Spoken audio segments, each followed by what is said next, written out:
Hello friends, welcome to this video on solving UPSC prelims questions category wise। और आज हम जो 2024 का prelims था उसके सवाल देखेंगे और कैटेगरी है 3 स्टेटमेंट, मीनिंग जिन सवालों में 3 स्टेटमेंट जो हैं वो थी। तो उसमें अगर हम देखें तो पहला जो सवाल था वो इस तरीके से था कि consider the following description. Annual and daily range of temperatures is low, precipitation occurs throughout the year and precipitation varies between 50 centimeter to 250 centimeter. What is this type of climate? तो इसका जवाब था D, marine west coast climate. और यह है geography की जो NCERT है फिज़िकल एनवायरनमेंट, ये उसमें हेडिंग है मरीन वेस्ट कोस्ट क्लाइमेट और फिर जो स्टेटमेंट है 1 2 3 ये उस पैरा में लिखी हुई हैं। और अगर हम इस तरह के सवाल और देखें 3 स्टेटमेंट टाइप, तो उसमें एक सवाल था कि with reference to perfluoroalkyl and polyfluoroalkyl substances meaning PFAS that are used in making many consumer products, consider the following statements। तो PFAS are found to be widespread in drinking water, food and food packaging materials। Second, PFAS are not easily degraded in the environment and persistent exposure to PFAS can lead to bioaccumulation in animal bodies। तो इसका जवाब था D, meaning 1 2 and 3 ये सारी statement जो हैं वो ठीक हैं। अब फिर इस तरह का सवाल हम और देखें तो वो था कि consider the following statements regarding world toilet organisation. तो पहली स्टेटमेंट थी कि it is one of the agencies of the United Nations, ये गलत है। फिर world toilet summit, world toilet day and world toilet college are the initiatives of this organisation to inspire action to tackle the global sanitation crisis and the main focus of its function is to grant funds to the least developed countries and developing countries to achieve the end of open defecation। तो इसमें अगर 3 से हम eliminate करें तो D और B जो है वो गलत है और फिर 1 जो है वो गलत है, तो इसका जवाब होता है 2 only A। फिर इस तरीके की जो 3 स्टेटमेंट टाइप सवाल था वो ये था कि consider the following statements, Lions do not have a particular breeding season, ये ठीक है। And unlike most other big cats चीताज do not roar. तो जो चीता री इंट्रोडक्शन प्रोग्राम था MP में, ये न्यूज़ में रहा होगा तो उसका था। और वैसे भी ये जनरल एक इन्फॉर्मेशन आती है कि जो चीतास हैं they do not roar rather they purr like cats. और फिर थर्ड स्टेटमेंट थी कि unlike male lions male leopards do not proclaim their territory by scent marking. तो ये गलत है, तो इसका जवाब था A 1 and 2 only। और अगर फिर हम इसी तरह के सवाल देखें तो उसमें था कि with reference to radio isotope thermo electric generators RTGs consider the following statements.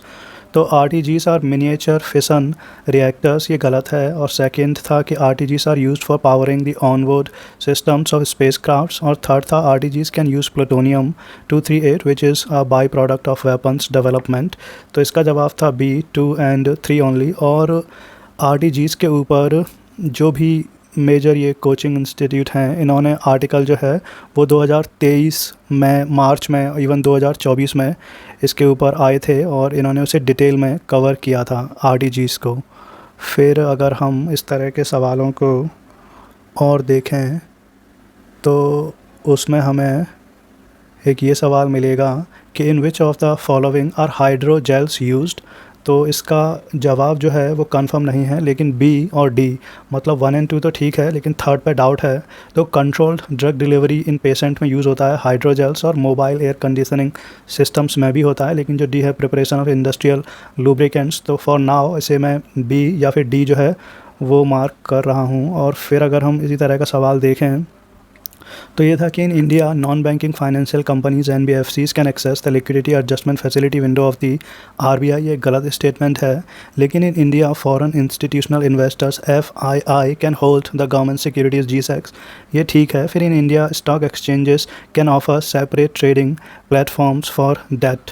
तो ये स्टेटमेंट भी ठीक है, लेकिन ये एक टफ़ क्वेश्चन होगा थर्ड स्टेटमेंट की वजह से। और जो स्टेटमेंट इसमें गलत है वही पता होगी, तो अगर 1 से एलिमिनेट करें तो 1 1 तो B और D में डाउट रहता, लेकिन थर्ड स्टेटमेंट टफ़ है तो D 2 and 3 मार्क करना अब जिसको पता होगा वो कर सकता था। और अगर फिर इसी तरह के सवालों को और देखें इस क्वेश्चन पेपर में तो एक ये सवाल था कि which of the following statements are correct about the Constitution of India. तो ये तीनों ही स्टेटमेंट ठीक हैं, और इसमें पार्ट 9th ए जो है म्यूनिसिपैलिटीज़ का, फिर पार्ट 9th जो है पंचायत का, तो उसमें कुछ कन्फ्यूज़न था। इमरजेंसी के प्रोविज़न्स जो है वो एग्जैक्ट दिए हुए हैं, and so are the provisions related to amendment of the constitution.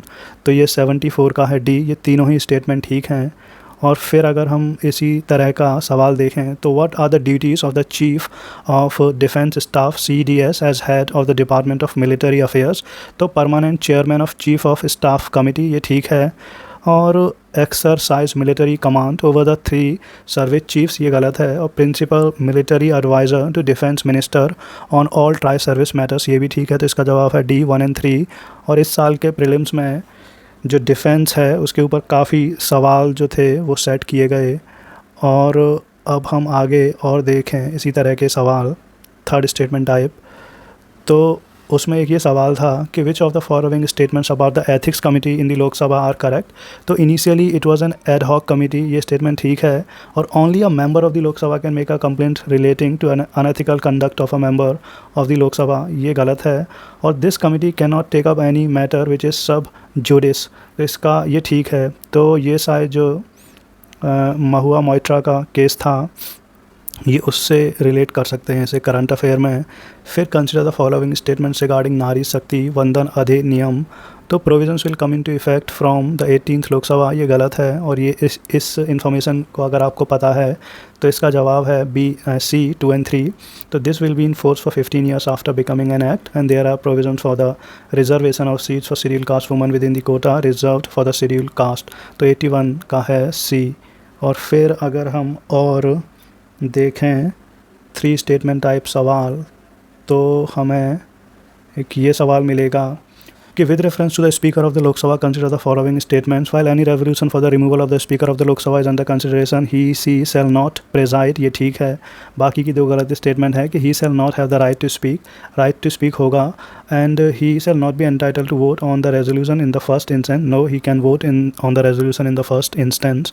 फिर अनदर थर्ड स्टेटमेंट टाइप सवाल कि with reference to the Indian parliament consider the following statements, a bill pending in the Lok Sabha lapses on its dissolution, ये ठीक है। और अ bill passed by the Lok Sabha and pending in the Rajya Sabha lapses on the dissolution of the Lok Sabha, ये भी ठीक है। लेकिन a bill in regard to which the President of India notified his her intention to summon the houses to a joint sitting lapses on the dissolution of the Lok Sabha, ये गलत statement है। और ये bill lapse के ऊपर पहले भी सवाल आया था। तो इसमें जब लोकसभा डिसोल्यूशन की तरफ जा रही है तो वो जो बिल है वो तो लैप्स होगा ही।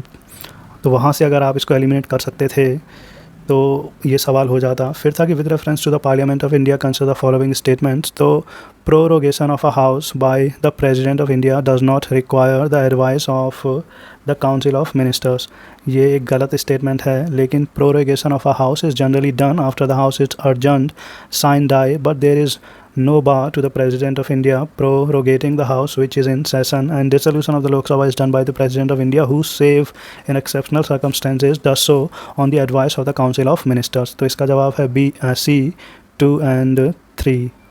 और अगर हम देखें इस तरह के सवाल जिसमें 3 स्टेटमेंट हैं, तो वो ये था कि with reference to digital India land records modernisation programme consider the following statements. To implement the scheme, the central government provides 100% funding, ये ठीक है। Under the scheme, cadastral maps are digitized, ये भी ठीक है।